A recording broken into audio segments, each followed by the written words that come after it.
Welcome to Chapter 2 of From Struggle to Stride, building a sustainable and profitable business that you love.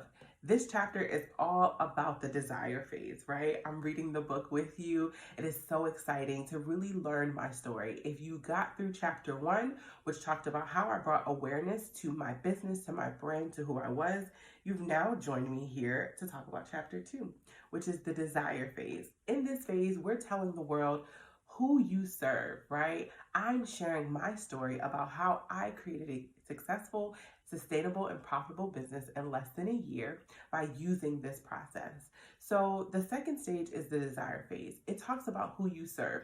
When you talk to someone in marketing, they always talk about your ideal client, this person who may be real or figurative, who you choose to serve. It's such an important aspect of building your business because if you don't know who you serve, you will then begin to create messaging and content and begin to build relationships with groups of people who you don't want to serve. They may cause you more stress and headaches than essentially give you the joy of actually building something that you love. So one of the parts of the business and the growth that I loved was that I was able to connect with business owners who were just getting started and were looking for some guidance on what to do next. I filed my LLC paperwork, I've done the work, and so what I do next. And so I share what I did in the desire phase to let people know who I served. I'm a nurse. I've been a nurse for 13 plus years. By the time this is, shown, it may be 14 years, but I've been a nurse for a very long time, and it is an integral part of my identity. And so because of that, I really connected with people in the healthcare community.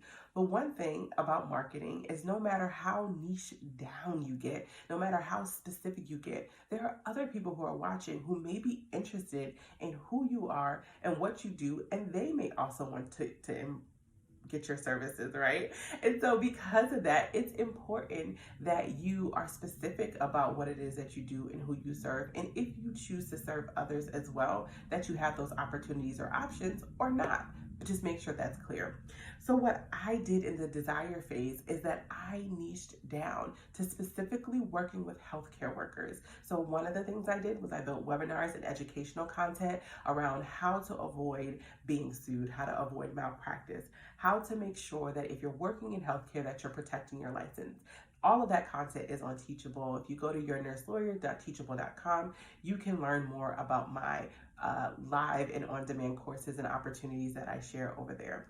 But because I was able to then niche down and specifically work with healthcare workers, it allowed me to build a community of people who were interested in the things that I was talking about. So I built that.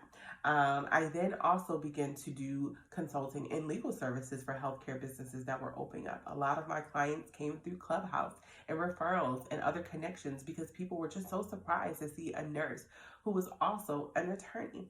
My unique experience was something that people were waiting for, were looking for, was something that people needed. And I was hiding, right, behind the identity of just being a nurse because I was afraid to call myself an attorney. And when I began to really sit in the authority of who I was and what I do and who I serve, I then was able to connect with people who needed me. And in that, I created a business that I love. I connected with clients who I love. I was able to begin to serve the people who I was set and created to serve.